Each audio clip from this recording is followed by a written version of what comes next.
Welcome back viewers, programme आप देख रहे हैं रोशनी उज़मा ज़ैदी के साथ। और रोशनी में आज हम बच्चों के हवाले से, उनकी तरबियत के हवाले से जानने की कोशिश कर रहे हैं कि वो क्या चीज़ें हैं जो हमारे बच्चों को उनकी उम्र से पहले मैच्योर बना रही हैं, उनकी उम्र से पहले उनकी मासूमियत को ख़त्म कर रही हैं, और वो बहुत सारे अवामिल जो उनको डैमेज कर रहे हैं उनके दिमाग को, ये भी हम बात करेंगे। लेकिन इससे पहले एक कॉलर को शामिल करते हैं। अस्सलाम वालेकुम। वालेकुम अस्सलाम। कौन बात कर रही हैं? मैं इंडिया से अल-फरहीन बोल रही हूँ। इंडिया से अल-फरहीन। अल-फरहीन, वाह, बड़ा जबरदस्त नाम है। फरहीन तो सुना था, अल-फरहीन। कैसी हैं आप? शुक्रिया शुक्रिया। कैसी हैं आप उज़मा जी, आप कैसी हैं? मैं बिल्कुल ठीक ठाक हूँ। फरहीन का क्या सवाल है? अल-फरहीन का क्या सवाल है? पहले तो मैं ये बताना चाहिए हूँ, मतलब मैं जब से क्यू टीवी देख रही हूँ, मतलब बहुत कम टाइम से देख रही हूँ, मतलब जब से मुझको अल्लाह की तरफ रुचि मिल गई, नमाज की पाबंदी हो गई, और मैं बहुत फैशनेबल थी, अल्हम्दुलिल्लाह दीन की तरफ भी मुतवज्जो हो गई हूँ। और मैं यही चाहती हूँ कि मतलब मेरे बच्चे भी दीन की तरफ मुतवज्जो हो। और मेरे बच्चे बहुत शरीर हैं, जब भी मुझे आवाज करती हूँ मैं बहुत रोती हूँ मेरे बच्चों के ताल्लुक से, और उनकी दौलत के लिए भी मैं दुआ मांगती हूँ। आप भी दरख्वास्त कीजिए दुआ में मेरे बच्चे अच्छा पढ़े। मैं हाफिज बनाना चाहती हूँ, मेरे 2 बच्चे हैं। आमीन सुम्मा आमीन। अल्लाह ताला आपके बच्चों को सेहत दे, तंदुरुस्ती दे, ईमान की दौलत दे। सवाल कुछ है आपका फरहीन? जी, मैं यही करना, मतलब जो अभी आपके साथ पास दोनों साहिबा बैठे हुए हैं, मैं नाम नहीं जानती, इनसे मेरा सलाम कहिएगा। वालेकुम अस्सलाम। और उनसे कहिएगा कि मेरे दोनों लड़के हैं, एक 5 साल का सैयद अकदाम है और एक का नाम सैयद उमर है। दोनों 5 साल और 3 साल के हैं। उनके लिए, दीन के लिए, इनके लिए दुआ कीजिए। ठीक है। इंडिया के किस शहर से बात कर रही हैं वैसे आप? मैं करीम नगर बोल रही हूँ। ठीक है जी, कॉल करने का बहुत बहुत शुक्रिया। आपकी वजह से जो है इंडिया के भी तमाम व्यूअर्स की जो है हम तक ने ख्वाहिशात भी पहुंच गई। डॉक्टर साहबा, प्रोफेसर साहबा की जानिब आती हूँ मैं। जो बात हम कर रहे थे, माँ पर जब ये बात आ जाती है तो बहन ने भी जैसे कहा कि कुछ ज़ाहिर रिसर्च ये भी कहती है कि बिफोर बर्थ जो है वो आपके अंदर जो भी चीज़ है वो बच्चा इनहेरिट करना शुरू कर देता है, और फिर आफ्टर बर्थ जो है वो उसके असरात ज़ाहिर होते हैं, फिर वो माहौल से तमाम तर चीज़ें लेता है। आफ्टर बर्थ जो है आपने ये भी बताया कि अजान की आवाज़ उसके कान में गई, और यहाँ से एक लाशऊरी तौर पर भी सिलसिला शुरू हो गया, यानी जो शुरू में जो अल्फाज सबसे पहले उसके कान में जाएं वो भी अल्लाह का नाम हो, अल्लाह का नाम हो। अब रवैयों में जब बच्चा सीख रहा है, मतलब 2 माह का, 4 माह का, 6 माह का, उस वक्त सही तो तभी तो आहिस्ता आहिस्ता आके 1 साल की उम्र तक 1-2 जुमले, 1-2 अल्फाज, 1.5 साल की उम्र तक कुछ मजीद, इस उम्र में ही सही जो है तो क्या खातून को जो है अपना रवैया ऐसा इख्तियार करना चाहिए कि वो बच्चा सही सिमत पर, सही ट्रैक पे चढ़ गया?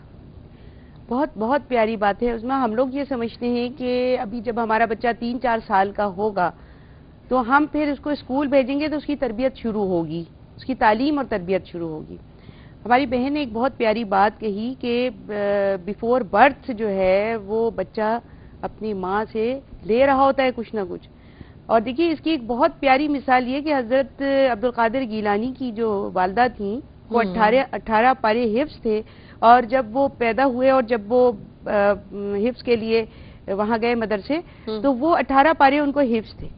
अच्छा, ये जी ये बात है एक बहुत बड़े बुजुर्ग की जिसको अल्लाह ताला ने शायद एक बड़े मकसद के लिए पैदा किया। लेकिन आप ये देखिए कि इस दौर में भी ऐसी कई मिसालें सामने आई हैं कि माएँ जो हैं जो पढ़ रही होती हैं उस दौरान वो बच्चों को जब वो बोलना सीखते हैं उनके जबान पे कुरान करीम इतना जारी और सारी हो जाता है कि जो आप आयत सिखाएं, जो आप सूरा सिखाएं, वो बच्चे बिल्कुल उस तरह उसको फॉलो कर रहे होते हैं। कुरान करीम पूरे पूरे हिफ्ज किए हुए इस वक्त 6 साल की उम्र के बच्चे भी दुनिया के अंदर मौजूद हैं। भला बताएं वो कैसे हैं? सही। तो जो खवातीन यानी इस कैफियत में होती हैं और जो कुछ वो कर रही होती हैं उसके असरात उनके बच्चे पर होते हैं। अब ये तो इस्लामिक पॉइंट ऑफ व्यू से बात होगी, शायद मेरी बहन ज्यादा बेहतर बताएंगी कि आजकल वेस्ट में जो मेडिकल यानी वो आगे बड़ी देर से एक बिल्कुल पहले। अस्सलाम वालेकुम। अस्सलाम वालेकुम। कैसी हैं आप? मैं बिल्कुल ठीक ठाक हूँ। कौन बात कर रही हैं? میں زارا بات کر رہی ہوں اسلام آباد سے. میں نے کل بھی کال کی تھی. جی جی مجھے یاد ہے آپ نے کل بھی کال کی تھی. آج کیا سوال کیجیے گا؟ میرا سوال یہ ہے کہ جب بچوں کی تربیت جو ہے وہ صرف کیا ماں کی ہی ذمہ داری ہے؟ اگر بچے کچھ بھی الٹا کام کرتے ہیں تو وہ صرف ماں کو ہی اس کا ذمہ دار ٹھہرایا جاتا ہے، کیوں؟ ماں کو اس کا ذمہ دار ٹھہرایا جاتا ہے. بات تو آپ نے سچ ہی کہی، سوال آپ نے سچ ہی کیا.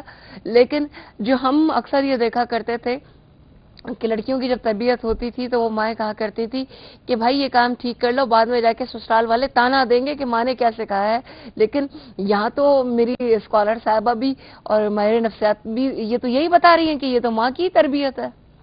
وہ دیگر عوامل جو ہے، اب ہم والد کے کردار پر بھی بات کرتے ہیں. ٹھیک ہے جی، کال کرنے کا بہت شکریہ، سوال بہت اچھا ہے آپ کا. آج تو پوری دنیا کا اتفاق اس پر ہے. میں یہی بات آپ کو بتا رہی تھی کہ پوری دنیا کا اس پر اتفاق ہے کہ دیکھیے کہ ماں کو وہی ساری باتیں بتائی جا رہی ہیں، چاہے وہ مسلمان ہیں چاہے نہیں ہیں.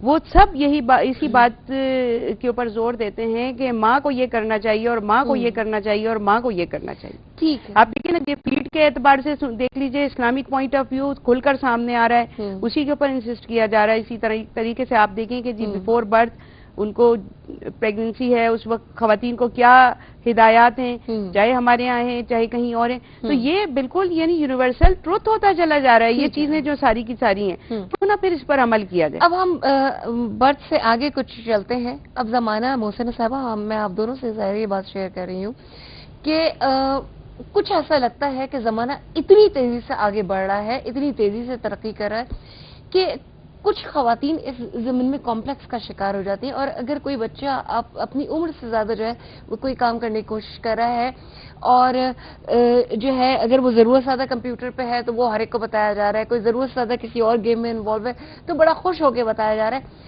جبکہ یہاں پر آ کے اب اس خاتون کو بریک لگانا ہے، نہ کہ اس کو بہت اس کی مدد سرائی کرنی ہے بچے کی کہ میرے بچے نے تو فلاں کام اس طرح انجام دیا. آپ نے اس کو شتر بے مہار کی طرح چھوڑ دیا اور اب وہ بچہ جو ہے بالکل آپ کے سر پہ ڈنڈے برسا رہا ہے. کیا کریں گے محسنہ صاحبہ؟ دیکھیں، پہلے تو میں کالر سے کہوں گی کہ جیسے انہوں نے کہا نا کہ صرف ماں کی ذمہ داری ہی کیوں ہے. ہمیشہ سے ایسا ہی ہے. نبی کریم صلی اللہ علیہ وسلم کی ایک حدیث بھی موجود ہے کہ ماں بحیثیت پہلا استاد اور باغی گود پہلا اسکول. تو اس سے زیادہ اس کا مطلب ہے کہ ماں ہی بہت زیادہ ذمہ دار ہے.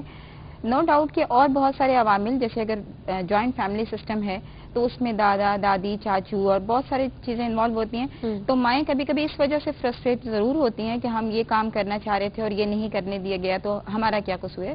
ایسا نہیں ہے، لیکن اس کے باوجود ماں جتنی منظم ہے، ماں جتنی بیلنس ہے، اتنا بچے میں خود بخود وہ انہیریٹڈلی ماں کو دیکھ کے ماں ایز اے رول ماڈل، وہ شروع دن سے شروع لمحے سے وہ ماں کو ہی دیکھ رہا ہوتا ہے. تو اصل میں ہمیں کرنا یہ چاہیے، آپ نے جو بات کی نا کہ وہ کمپیوٹر پہ بیٹھ کے شتر بے مہار ہو گیا یا ٹی وی پہ، ماؤں کو یہ سمجھنا چاہیے کہ ہمیں پہلے لمحے سے برتھ کے اور پھر 5 سال تک، یہ وہ ایج ہے جس کو ہم کہتے ہیں کہ اس وقت بچہ لرنر ہوتا ہے، یعنی وہ اس کو سیکھنے کی ضرورت نہیں ہوتی، وہ جو دیکھتا ہے وہ سیکھ لیتا ہے. اب میں اور آپ کوئی چیز سیکھنا چاہیں تو شاید ہمیں محنت کرنی پڑے گی بہت، لیکن بچہ صرف دیکھتا ہے. جیسے ابھی جو بات ہو رہی تھی، ہم کبھی بھی اپنے بچوں کو نماز پڑھنا نہیں سکھاتے، لیکن جیسے ہی بچہ 2.5 سال کا 2 سال کا ہوتا ہے وہ ماما کو دیکھ کے وہ جان نماز پہ چاہے کسی طرف بھی رکھ کے کھڑا ہو وہ نماز پڑھنے کی کوشش کرتا ہے. آپ نے تو اس وقت نہیں اس کو کہا ہوتا کہ نماز پڑھو، تو وہ آپ کو دیکھ کر، آپ کو آبزرو کر کے اور وہ اس طریقے سے کرتا ہے. تو سب سے پہلے تو آپ کو اپنی زندگی میں چینج لانا ہے. آپ کے اگر گھر میں بچہ موجود ہے تو آپ کو اپنے گھر میں ٹائم ٹیبل کے طور پر کچھ چینجز لانی ہے کہ اس وقت میں یہ کرنا ہے، اپنے آپ کو منظم کرنا ہے. جب آپ اپنے آپ کو منظم کریں گے تو بچہ خود بخود منظم ہو جائے گا.